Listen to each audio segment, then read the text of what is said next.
Hello friends, welcome to unique English classes. I am Ravi sir.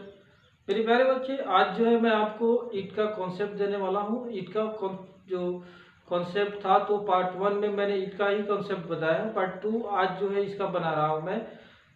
इसमें आइए देखते हैं कुछ और नए तरीके से मैं उस कॉन्सेप्ट को अब आपको बताने जा रहा हूँ। तो आइए शुरू करते हैं। यानी एक क्वेश्चन है कि इट इज मी और नेक्स्ट है कि इट इज आई।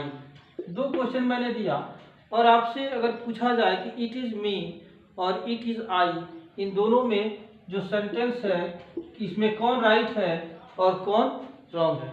तो देखिए, सबसे पहले जो है ये जो सेंटेंस हमारा फर्स्ट वाला है ये रॉन्ग है और ये जो है इट इज आई ये राइट है।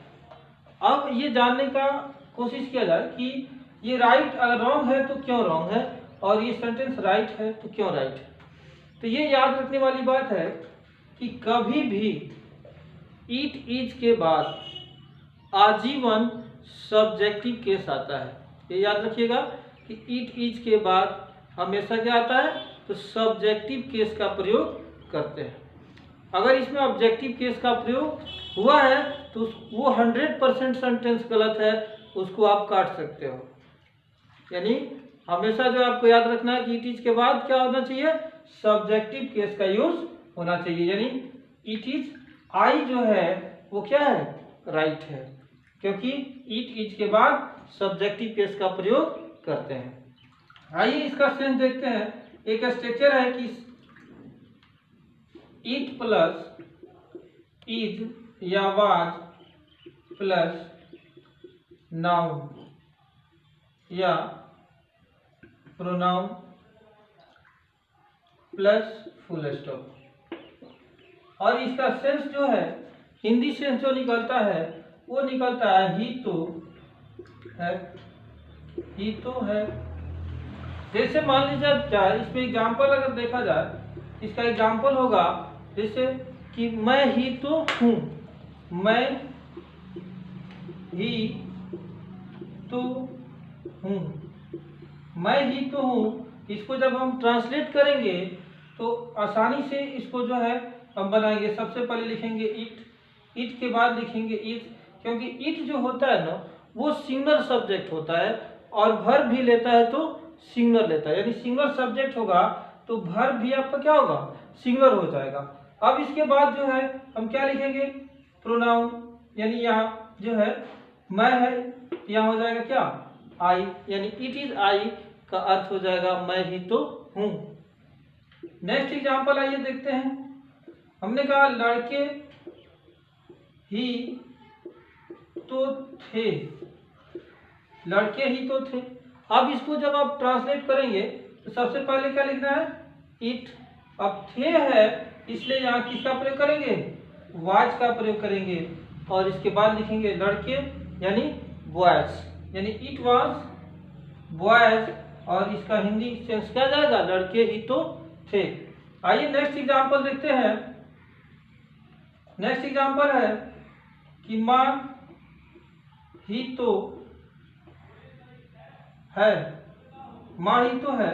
तो इसको बनाने के लिए सबसे सिंपल तरीका क्या है, लिखेंगे इट इज मदर, क्योंकि हमें यहाँ किसका यूज करना है, नाउन या प्रोनाउन का प्रयोग करना है। आइए कुछ और एग्जांपल देख लेते हैं। जैसे मान लीजिए हमने लिखा कलम ही तो है, तो जब इसको ट्रांसलेट करेंगे कलम ही तो है तो ये सबसे आसान तरीका है, लिखेंगे इट इज और कलम यानी it is a pen, it is a pen. अब आइए देखते हैं एक और एग्जांपल देखते हैं। जैसे मान लीजिए हमने कहा कि गाड़ी ही तो थी, तो जब भी आप देखना कि थी होगा लास्ट में तो वाज का प्रयोग करना और है होगा तो वहां जो हम किसका प्रयोग करेंगे, इज का प्रयोग करेंगे। यानी गाड़ी ही तो थी, यहाँ लिखेंगे इट, क्योंकि थी है यानी पास्ट में है तो वाज लिखेंगे और इसके बाद लिखेंगे क्या, ए कार, यानी इट वाज ए कार। ऐसे जो है आप इस स्ट्रक्चर के माध्यम से आसानी से जो है बहुत से सेंटेंस को आप बना सकते हो। जैसे मान लीजिए हमने कहा कि घर ही तो है, it is house, it is a house. गाय ही तो है, इट इज ए काउ। ऐसे करके जो है किताबें ही तो थी, तो किताबें ही तो थी, तो इट वाज बुक्स।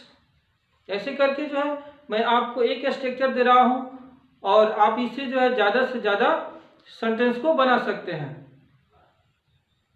तो आइए अब आपको मैं सेकंड यूज बताने जा रहा हूं इस वीडियो में। सेकंड यूज है एक का कि इट के बाद हम इज या वाज का प्रयोग करेंगे। इसके बाद हम लिखेंगे सब्जेक्टिव केस या सब्जेक्ट। सब्जेक्ट जो है हमारा नाउन या प्रोनाउन हो सकता है यहाँ पे। इसके बाद जो है हम लिखेंगे हूँ या that dot dot plus other word plus full stop. यानी ये जो है एक स्ट्रक्चर तैयार हो गया। अब यहाँ जो है हम क्या करेंगे, जो है एडजेक्टिव क्लॉज का प्रयोग कर देंगे। ठीक है, अब यहाँ जैसे एक स्ट्रक्चर तैयार हो गया। अब आइए देखते हैं सेंटेंस को। यानी ये आपका स्ट्रक्चर है कि ईट के बाद जो है इज या वाज आएगा और इसके बाद जो है प्लस सब्जेक्ट, यानी सब्जेक्टिव केस का ही यूज होता है। मैंने आपको बताया था, इसके पहले जो स्ट्रक्चर बताया था उसमें बताया था कि इट इज या वाज के बाद हमेशा सब्जेक्टिव केस का प्रयोग होता है। इसके बाद हम ये दो सेंटेंस को क्या करेगा, जोड़ेगा, यानी कंजक्शन का काम करेगा, हूँ और दैट। इसके बाद ये adjective clause plus other word plus full stop. अब आइए इस सेंटेंस को हम देखते हैं एग्जांपल में। जैसे मान लीजिए हमने कहा कि मैंने ही तो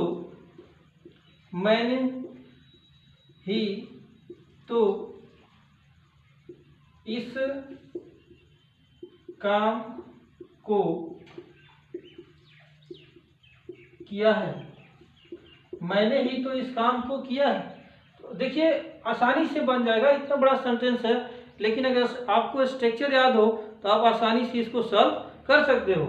यहाँ जैसे मान लीजिए कि सबसे पहले आपको क्या बनाना है, मैंने ही तो हमने आपको बताया कि मैंने ही तो, यानी सबसे पहले क्या लिखेंगे, इट इज आई।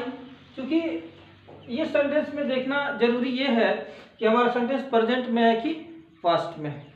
अब यहाँ जो है लिखेंगे क्या, इट इज आई के बाद हम लिखेंगे यहाँ हूँ और इसके बाद लिखेंगे, क्योंकि अब यहाँ देखना है कि हमारा जो सब्जेक्ट है वो सिंगुलर है कि प्लुरल है। अगर सब्जेक्ट हमारा प्लुरल है तो जब सब्जेक्ट प्लुरल होगा तो वर्ब भी प्लुरल होगा। तो यहाँ क्या लिखेंगे, हैव। क्योंकि ये सेंटेंस जो है प्रेजेंट परफेक्ट टेंस का बन रहा है, तो लिखेंगे इट इज आई हूँ हैव, और भी जो है हैव के बाद हमेशा किसका यूज होता है, V3 का। तो यहाँ क्या करेंगे, लिखेंगे डॉन दिस वर्क, यानी it is I who have done this work means Hindi language said to be, मैंने ही तो इस कार्य को किया है। नेक्स्ट एग्जांपल देखते हैं, शिक्षा ही तो हमें अच्छा बनाती है। ये सिंपल प्रेजेंट टेंस में आ गया। ये सेंटेंस जो है वो सिंपल प्रेजेंट टेंस में बनेगा। तो सबसे पहले क्या लिखेंगे, शिक्षा ही तो, यानी ट्रांसलेट क्या हो जाएगा, it is education, it is education. अब इसके बाद जो है हम क्या करेंगे, डैट का प्रयोग कर देंगे हम, इट इज एजुकेशन डैट। और इसके बाद लिखेंगे मेक अस गुड। क्योंकि यहाँ जो है एजुकेशन जो है वो सिंगुलर वर्ड है, इसलिए जो है सिंगुलर सब्जेक्ट का काम कर रहे हैं, इसलिए यहाँ सिंगुलर वर्ब का प्रयोग करेंगे। और हमें तो इसलिए जो है यहाँ क्या हो जाएगा, अस, और अच्छा बनाना क्या हो जाएगा, क्या, गुड।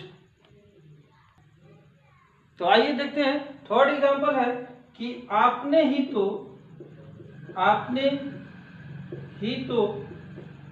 इस पुस्तक को लिखा है। आपने ही तो इस पुस्तक को लिखा है। तो जब ट्रांसलेट करेंगे तो बिल्कुल इजी है। जब आपको जो है स्ट्रक्चर याद हो तो आप आसानी से ट्रांसलेट कर सकते हो। तो क्या हो जाएगा, इट इज यू, और इसके बाद क्या लिखेंगे कि who have written this book, यानी it is you who have written this book, आपने ही तो इस पुस्तक को लिखा है। नेक्स्ट आइए एग्जांपल देखते हैं। उन लोगों ने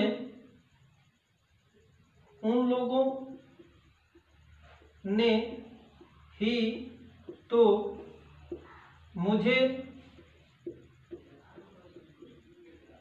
गालियां दी थी। उन लोगों ने ही तो मुझे गालियां दी थी। तो जब ट्रांसलेट करेंगे क्या लिखेंगे, इट इज थी, चूंकि इट इज यहाँ लिखेंगे इट, सॉरी यहाँ हो जाएगा चूंकि थी है यानी पास्ट में बनेगा, यहाँ लिखेंगे इट वाज दे, और इसके बाद लिखेंगे क्या कि हु हैड abused me। ये वीडियो जो है आपको कैसा लगा, ये स्ट्रक्चर केवल आपको याद होना, तो आप बड़े से बड़े सेंटेंस को आसानी से जो है सॉल्व कर सकते हो। आसानी से जो है इसको किसी भी एग्जाम में आप जो ट्रांसलेशन वगैरह आता है तो उसको जो है आप आसानी से बना सकते हो। तो मैं एक स्ट्रक्चर दे रहा हूँ, आप इससे जो है ज़्यादा से ज़्यादा सेंटेंस बना सकते हो। यह वीडियो आपको कैसा लगा मुझे कमेंट करके आप ज़रूर बताना।